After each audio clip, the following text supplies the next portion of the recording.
41 murders were committed using, quote, rifles. The FBI in these crime reports does not recognize artificial categories such as, quote unquote, assault weapons.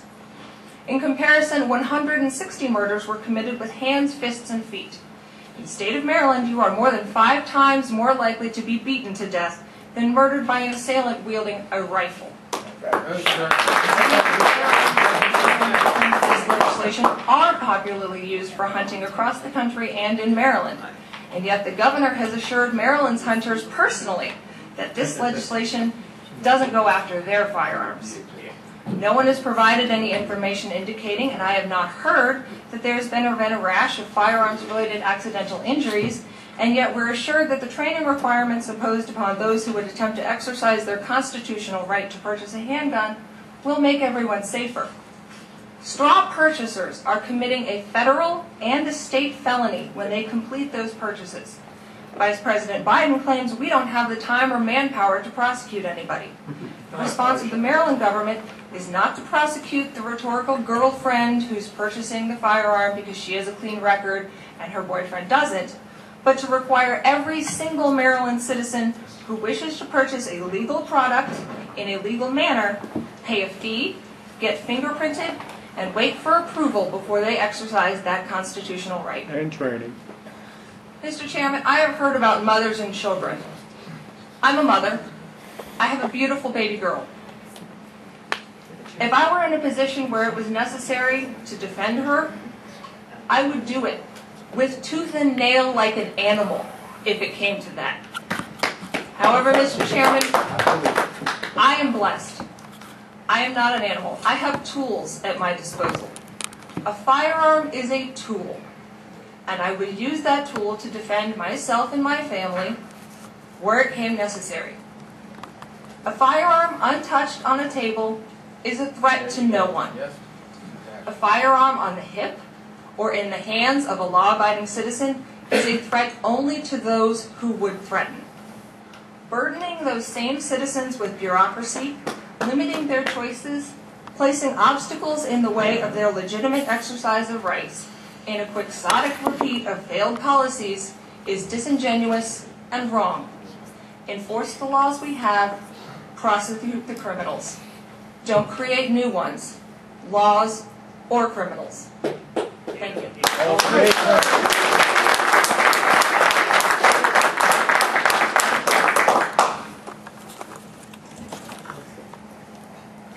Who would like to hear next? Who wants to follow that? Thank you, Mr. Chairman. Wow. Get into. Figure if everybody took 1 minute, that'd be about 16 hours. That's not going to happen. It's going to happen longer than that. So please, let's concentrate on the bill itself. Thank you, Mr. Chairman, members of the committee. My name is John Jocelyn. I am the Legislative Vice President of the Associated Gun Clubs of Baltimore. I am an NRA certified firearms instructor. I am also a member of the task force to study access to firearms by persons with mental illness. I served in the 1990s on the Governor's Task Force's executive committee to study weapons access, weapons reduction, crime reduction. I'm here today to talk about basically the licensing and training concepts here. Under the bill, any person who wanted to purchase a firearm that is a regulated firearm would have to go through training. It's now 8 hours under the current bill. It would cover things such as firearms operation, home firearms safety, the Maryland firearms law, and live fire.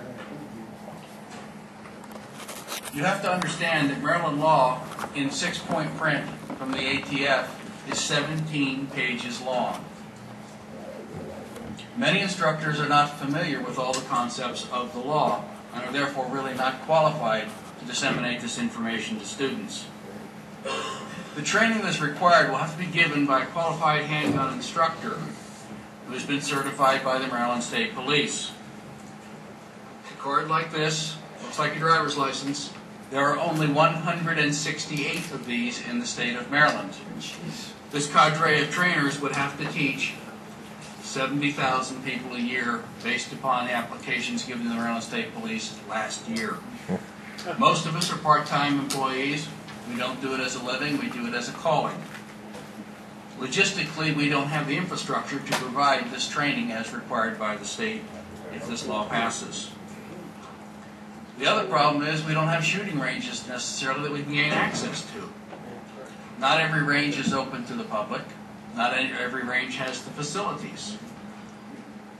When you look at the backlog we would have, the right to purchase a firearm would be delayed to the point that it might as well have been denied.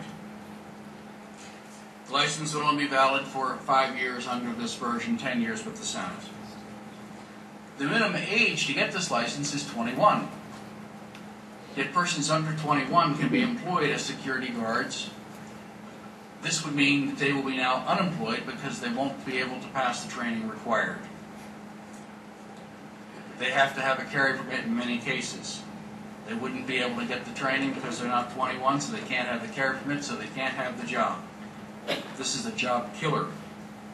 Our cost estimate for this training is in the vicinity of $400 to $425. We've heard that this will stop straw purchases, that somehow fingerprints will stop the problem. But we also heard testimony that people don't mind giving their fingerprints. In the matter of fingerprints, we fingerprint our school teachers. We fingerprint law enforcement officers. We've all heard and read about cases where people who have had this training and are employed this way go astray.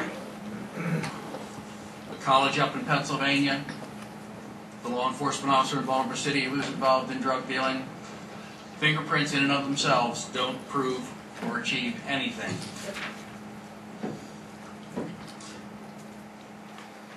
If we do fingerprinting and we do the background check, then you still have to repeat the process of the background check when you go to purchase a firearm. We've doubled up on this. We've increased the burden. It is our understanding that if this bill passes, the Maryland State Police will need 35 additional troopers just to keep pace. At the present time, with current handgun purchases and regulated firearm purchases, they are receiving over 400 applications a day. They're processing approximately 350. They are losing the numbers game. Current wait times are exceeding 30 days. We do support training, but we don't support mandated training. The reason we don't support it is because bills like this create a requirement that simply cannot be met. We don't have the trainers, we don't have the infrastructure. Where else do we need to have a license to exercise a constitutional right? Are we going to have a license before you can vote? A license before you can speak? Where will it end? The quality of a nation can be judged to a large degree, not by how many laws it passes, but how few. Our problem is society. It is not a hardware problem, it is a software problem. When I went to high school, every day I carried a rifle to school. Excuse me, folks, briefly, your numbers 1 through 30. 1 through 30. Took it to school, put it in my locker. Go testify. Took my books, Okay, went to you're class. 1 through After 30. class, took it back out, and went over to the range and practiced. We never ever thought of harming anyone. The problem is not the firearm, the problem is our society. The question is, do you have the courage to address the real problem? Your vote on this bill, I think, will tell us where you stand. We hope that you'll make the right choice. The difficult choice to say, banning firearms won't do it, calling licensing won't do it. We have to start addressing the family structure which is crumbling in our nation.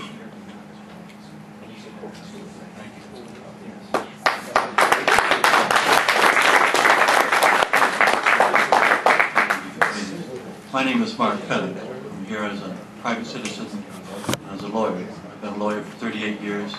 I've litigated at the highest level in federal courts, in every single federal court in the country, and I regularly appear in the Supreme Court. I'm here as a father of 2 middle schoolers, as a father of 2 kids in college, as a gunner and as a hunter, and I'm here because I'm appalled by what the state of Maryland is about to do legally. Because what we have here is an attempt by the state not merely to control straw purchasers, but to suppress the rights of individual citizens to exercise a fundamental constitutional right.